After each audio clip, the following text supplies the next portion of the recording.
Une semaine après la mort de Linda de Souza, l'émotion est toujours palpable chez ses fans.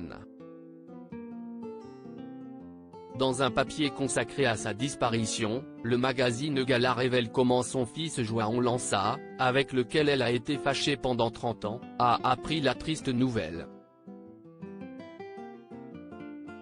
Jamais plus les fans de Linda de Souza ne l'entendront chanter Tiroli Tirola, L'étrangère, La fille qui pleurait et autres tubes qui composent son répertoire. Le 28 décembre dernier, si est le cœur serré que son agent de toujours, Fabien Lecoeuvre, a annoncé sa disparition à l'âge de 74 ans. Positive au Covid-19, contre lequel elle n'avait reçu qu'une seule dose de vaccin, la chanteuse avait été hospitalisée très tôt dans la matinée à l'hôpital de Gisors pour insuffisance respiratoire.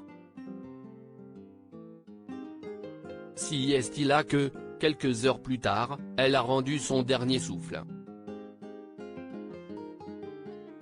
Une hospitalisation survenue trop tard selon son agent, qui a déclaré au micro de BFM Télévision, elle était malheureusement malade depuis quelques semaines, quelques mois.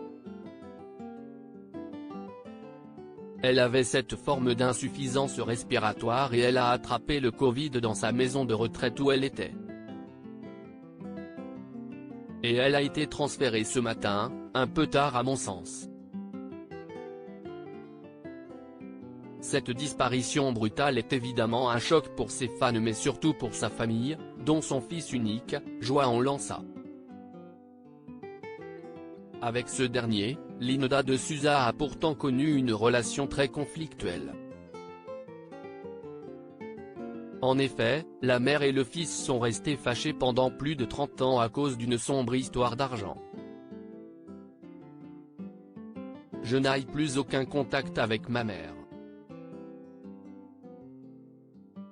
La dernière fois qu'on s'est parlé au téléphone, elle m'a accusé, en hurlant, de lui avoir volé son argent. Je n'ai pourtant rien à me reprocher, avait-il révélé en 2014 dans les colonnes de France Dimanche. João Lança devrait être présent aux obsèques de Linda de Souza. Les relations étaient tellement tendues entre João Lança et sa mère Linda de Souza, qu'il avait refusé de lui rendre visite lorsqu'elle avait été hospitalisée une première fois en raison du Covid-19, en 2020.